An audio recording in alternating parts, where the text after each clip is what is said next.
ద్రాక్షారామానికి 8 వైపులా ఉన్న అష్టసోమేశ్వర క్షేత్రాల గురించి విన్నారా?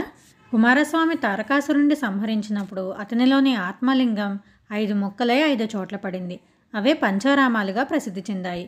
వీటిలో ద్రాక్షారామంలోని లింగాన్ని సూర్యుడు ప్రతిష్ఠించాడు. అతని వేడి వల్ల పరిసర ప్రాంతాలన్నీ వేడెక్కడంతో దేవతల శివుణ్ణి ప్రార్థించి ద్రాక్షారామానికి 8 వైపులా చంద్రుని చేత లింగాలను ప్రతిష్ఠింపజేశారు. ఇవి చంద్రుని చేత ప్రతిష్ఠించబడిన కారణంగా సోమేశ్వరాలుగా పిలువబడుతున్నాయి. ఈ 8ంటిని ఒకే రోజు దర్శించి చివరిగా ద్రాక్షారామాన్ని దర్శించడం వల్ల శివానుగ్రహంతో పాటు చంద్రుని అనుగ్రహం కూడా దక్కుతుందని చెప్తారు. ఈ 8 ఏంటో ఇప్పుడు చూద్దాం. ద్రాక్షారామానికి తూర్పున కోలంక, ఆగ్నేయాన దంగేరు, దక్షిణాన కోటిపల్లి, నైరుతిలో కోరుమిల్లి, పడమర వెంటూరు, వాయవ్యంలో సోమేశ్వరం, ఉత్తర దిక్కున వెల్ల, ఈశాన్యంలో పెనిమళ్ళ. ఈ 8 క్షేత్రాలను దర్శించి చివరిగా ద్రాక్షారామాన్ని దర్శించాలి. పూర్తి వివరాల కోసం ఫుల్ వీడియో చూడండి.